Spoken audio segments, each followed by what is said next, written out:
তা হলো border security force অর্থাৎ বিএসএফ যেভাবে তাদের বীরত্ব দেখাচ্ছে তাদের আরো একবার খুলিশ।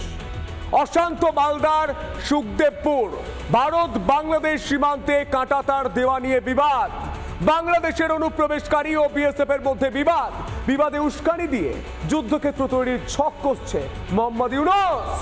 অশান্তির জেরে আটকে রইল সীমান্তে বেড়া দেওয়ার কাজ। দেশকে কোনোভাবে জেহাদিদের হাতে তুলে দেব না, পাল্টা জবাব সুখদেবপুরের বাসিন্দাদের। তারা বলছেন বন্দে মাতরম, তারা বলছেন ভারত মাতার জয়। দেখুন, বিএসএফ জওয়ানরা লাগাতার অনুপ্রবেশ বন্ধ করছে। তাদের সঙ্গে সাধারণ মানুষ, গ্রামবাসীরা তারাও তাদের কাঁধ মেলাচ্ছে।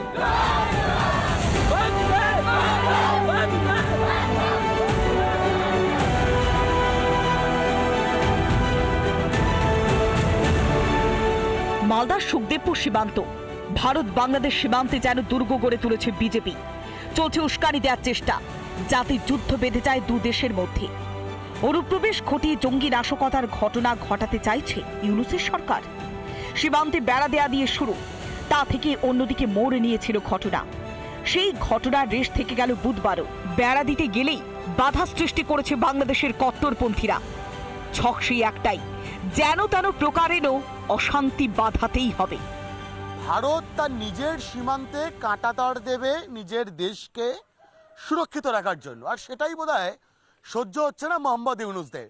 সেই কারণেই মালদাতে কাঁটাতারের কাজ শুরু করেও সেই কাজ বন্ধ রাখতে হচ্ছে। ঠিক কি ঘটেছিল মঙ্গলবার বিকেলে? মালদার সুখদেবপুরে ভারত বাংলাদেশ সীমান্তে কাঁটাতার দিতে গিয়েছিল বিএসএফ, সঙ্গে ছিলেন স্থানীয়রা। ওই তো সব তার বেড়া হবে, ওই জন্য কাজ করছিলাম, আমাদেরকে নিয়ে গেছিল, আমরা গেছিলাম। বাংলাদেশের বিডিআর এসেছিল, এদের ভারতেরও গেল, উভয় পক্ষ ছিল। ওদের ইংলিশে কেউ হিন্দিতে কথা বলছে, আমরা অতটুকু তো বুঝতে পারছি না। তার মধ্যে বললো যে আমাদের বিএসএফ বলছে কি চলে আসো, ওরাও চলে গেল। এরকম ওরা দেখছি যে সব প্রস্তুতি নিয়ে বসে গেছে, বন্দুক নিয়ে ওরা পজিশন নিয়ে বসে আছে। বিজিবি, হ্যাঁ, বাংলাদেশে। ভারতের বিএসএফ বললো তোমরা একটু নিচে নামো, পরে দেখা যাক কি হচ্ছে না হচ্ছে, চলে যেতে পারে কি আছে এমন। স্থানীয়দের অভিযোগ, পরিস্থিতি জটিল থেকে জটিলতর করে দিচ্ছে বাংলাদেশের জামাতিরা। ভারতে অনুপ্রবেশ ঘটিয়ে নাশকতা ঘটানো ছক কষেছে মোহাম্মদ ইউনূস। এবং অনেক জায়গায় যেখানে সীমান্তে কাঁটাতার দেওয়া এখনো সম্ভব হয়নি, সেইখানে যাতে কাঁটাতার দেওয়া যায় সেই দাবিতেই সোচ্চার স্থানীয় মানুষ, সেই চেষ্টাই চালিয়ে যাচ্ছে বিএসএফ। কিন্তু বাদ সাধছে এই কাঁটাতারের ঠিক উল্টো দিকে। বাংলাদেশে যেখানে বিজিবি এবং স্থানীয় যারা জঙ্গি, যারা দুষ্কৃতী বারংবার এমন একটা পরিস্থিতি সৃষ্টি করছে যাতে বিএসএফ কে উস্কে দেওয়া যায়, কিংবা যারা স্থানীয়রা রয়েছেন তাদেরকে উস্কে দেওয়া যায়।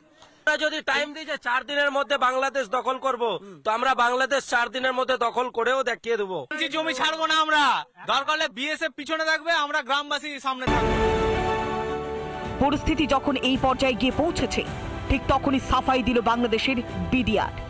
এখন ওরা কাজ বন্ধ রেখেছে, তো ফার্দার আমরা ফিউচারে দেখি। আমরা সীমান্তে আমরা পর্যবেক্ষণ করছি, বাংলাদেশি নাগরিক এবং ভারতীয় নাগরিক তারাও সীমান্তে জড়ো হয়। তো সেই প্রেক্ষিতে আমরা জনগণকে বুঝিয়ে সীমান্ত এলাকা থেকে তাদেরকে সরিয়ে দিয়েছি। বাংলাদেশ যতই চক্রান্ত করুক, ভারতের সঙ্গে এঁটে ওঠা শক্ত, দাবি ডিআইজি বিএসএফ এর। देखिए, हम अपनी जिम्मेदारी को समझते हैं और हमारी जिम्मेदारी की अहमियत का भी एहसास है, और ये हमारे सारे जवानों को है, और सभी पूरी अपनी ड्यूटी का सही ढंग से निर्वहन के लिए पूरा प्रयत्नशील रहते हैं और अपना सर्वस्व। অর্থাৎ যেন তেন প্রকারেরও ভারতকে অশান্ত করাটাই একমাত্র পরিকল্পনা। তবে সুখদেবপুরের বাসিন্দারা বিএসএফ এর সঙ্গে থেকে আটকে দিচ্ছেন চক্রান্ত। ভাস্কর বসু রিপোর্ট, রিপাবলিক বাংলা। স্কুলের ফি বৃদ্ধির প্রতিবাদে ধুমধুমার মুর্শিদাবাদে। ফি বৃদ্ধির প্রতিবাদে বিক্ষোভ দেখানো স্কুল শিক্ষকদের বিরুদ্ধে বাম ছাত্র সংগঠনের এক মহিলা কর্মীকে হেনস্থার অভিযোগ। পাল্টা পড়ুয়াদের সামনেই অভিযুক্তকে কান ধরে ওঠবোস করানোর অভিযোগ বাম ছাত্র সংগঠনের বিরুদ্ধে। দেখুন,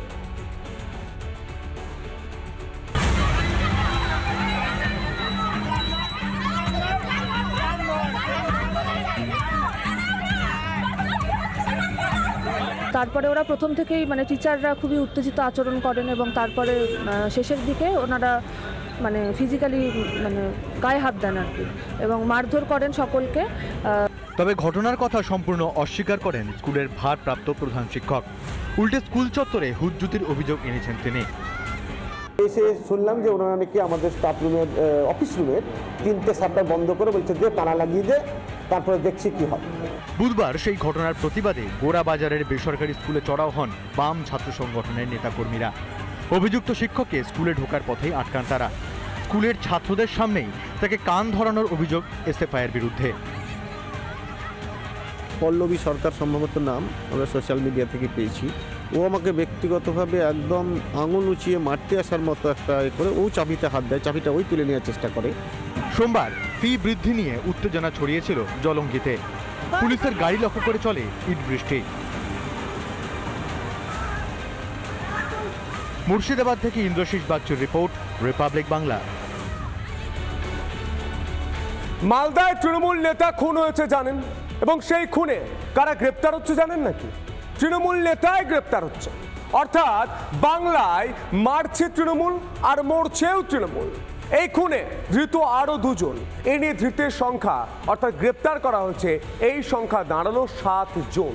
তবে মৃতের স্ত্রীর বয়ানে বাড়ছে রহস্য। কোনো বড় মাথার দিকে ইঙ্গিত চৈতালি সরকার। দুলাল খুনে দেওয়া হয়েছিল 50 লক্ষের সুপারি। দেখুন।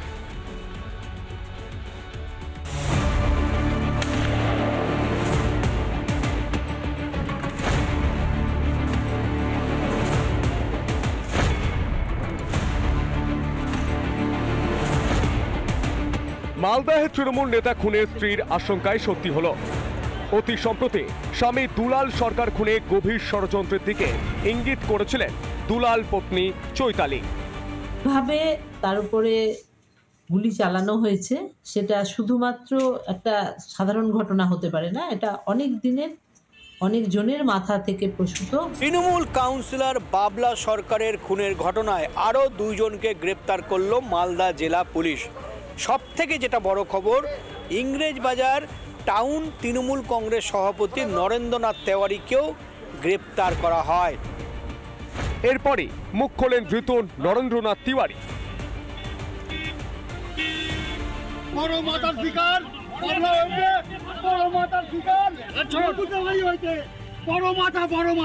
নন্দদা, আপনি কি চক্রান্তের শিকার? হ্যাঁ, চক্রান্তের শিকার আপনি। চক্রান্তের শিকার অবশ্যই।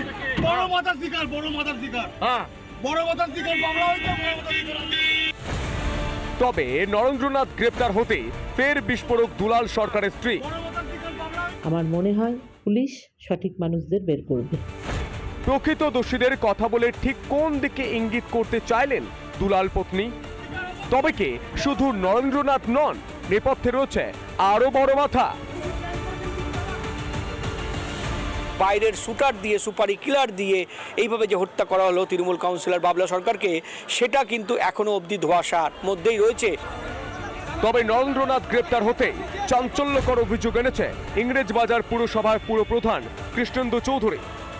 যেদিন ঘটনা হলো ভোটের পর, তারপরে সবাইকে বলে বেড়াতো আমি একদিন যে করে হোক নন্দতা একে স্বপন শর্মাকে মারব। ধৃত নরেন্দ্রনাথ ও স্বপনের 3 দিনের পুলিশ হেফাজতের নির্দেশ মালদহ জেলা আদালতের। 10ই জানুয়ারি ফের 2 জনকে আদালতে পেশ। লিডিং স্টেটমেন্টের উপর বেস করেই করা হয়েছে এবং এদের প্রত্যেকের ইনভলভমেন্টসই কিছুটা এখনো প্রাইমা বেসি পাওয়া গিয়েছে এবং প্রত্যেকে they are interrelated to their phone connection, তাদের একটা কানেক্টিভিটি পাওয়া গিয়েছে। তবে এখনো ধরা ছোঁয়ার বাইরে অন্যতম 2 অভিযুক্ত বিষ্ণু রজক ও বাবলু যাদব, তাদের পাকড়াও করতে পুরস্কার ঘোষণা পুলিশের। স্বপন শর্মা একটি কুখ্যাত দুষ্কৃতী, তার বিরুদ্ধে অতীতে এলাকায় বোমাবাজি, খুন, দাঙ্গা হাঙ্গামার একাধিক অজস্র অভিযোগ আছে, পুরনো মামলা আছে। ইনি এবং নরেন্দ্রনাথ তেওয়ারি মিলে 2 জনে এই ঘটনার মূল চক্রী ছিলেন। 50 লক্ষ টাকার বিনিময়ে সুপারি কিলিং এর একটা বরাত দেওয়া হয়েছে। গ্রেপ্তারির ঘটনায় সরাসরি তৃণমূলের গোষ্ঠীদ্বন্দ্বকে দায়ী করেছে বিজেপি। সারা শহরের যে আইন শৃঙ্খলা বলে কিচ্ছু নাই, কখন কে মারা যাবে, শহরের মানুষ কিন্তু আতঙ্কিত হয়ে গেছে। তদন্ত যতই এগোচ্ছে ততই জালে পড়ছে একের পর এক তৃণমূল নেতা। প্রকট হচ্ছে তৃণমূলের গোষ্ঠীদ্বন্দ্বের তথ্য। মারছে তৃণমূল আর মরছেও তৃণমূল। যদি শাসক দলের একজন নেতাকে দিনে দুপুরে এভাবে দলের হাতে খুন হতে হয়, তবে সাধারণ মানুষের নিরাপত্তা কোথায়? মালদা থেকে দীপঙ্কর গোস্বামী, রিপাবলিক বাংলা। নানা ধরনের কন্টেন্ট দেখার জন্য লাইক করুন, শেয়ার করুন আমাদের ফেসবুক পেজ, সাবস্ক্রাইব করুন আমাদের ইউটিউব চ্যানেল। পাশাপাশি অন্যান্য ব্রেকিং নিউজের জন্য অবশ্যই চোখ রাখুন রিপাবলিক বাংলায়।